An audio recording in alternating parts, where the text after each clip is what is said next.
Ladies and gentlemen, thank you very much for joining me on this, my journey into the constraints-led approach for BJJ. My name is Sam Battlefields, and today we had another very large class for the morning, of course, and we were able to explore a little bit more on the topics we've been doing this week. Of course, we started with our dynamic warm-ups in boxing tag, and initially there was only 4 people, and then Paul walked in, so he ended up jumping into the mix as well. I then started a game where we had the leg completely wrapped up. The person who had wrapped up the leg, I wanted them to just keep a hold of it for as long as possible. However, the person who had the leg wrapped up had a target objective of getting to the back with their arms clasped. The person with their leg wrapped up, their goal was to get free of the wrap by any means necessary. One of the reasons why I created this game was because yesterday, one of the escapes that was emerging resulted in people turning their backs to their opponent, which may have some benefits in something like Muay Thai. But in grappling, if I've got your leg and you turn your back, I want to take your back. And the emergent behavior from this was actually really cool. We then went into a guard game. This one I was trying to do kind of a culmination of what we've been doing all week, whereby the goal was to get them to post and then attack the post, with the goals being get the chest on back, chest on tricep, the hips either side on the floor, or to do like a technical stand up to your knees. The person in the guard, their goal was to pass to a pin. Because there was a couple of the new guys there today, I did say just focus on making them post and then attacking that post and trying to isolate that limb. I did think of this beforehand because I was aware that I was going to have a bigger class. However, I did have 5 people in the class today and I still sat out, and I don't think I'll do that again in the future.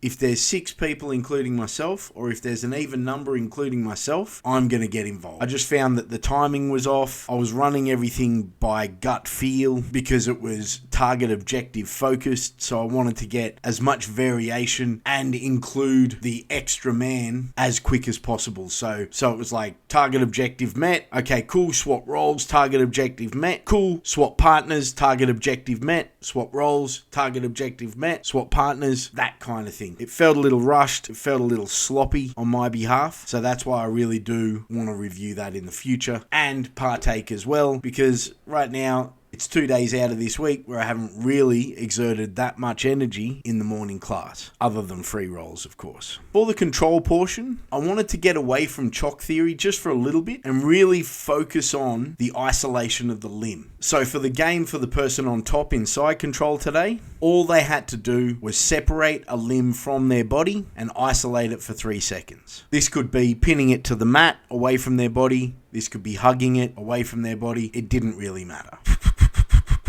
The person on the bottom, we started in prayer hands.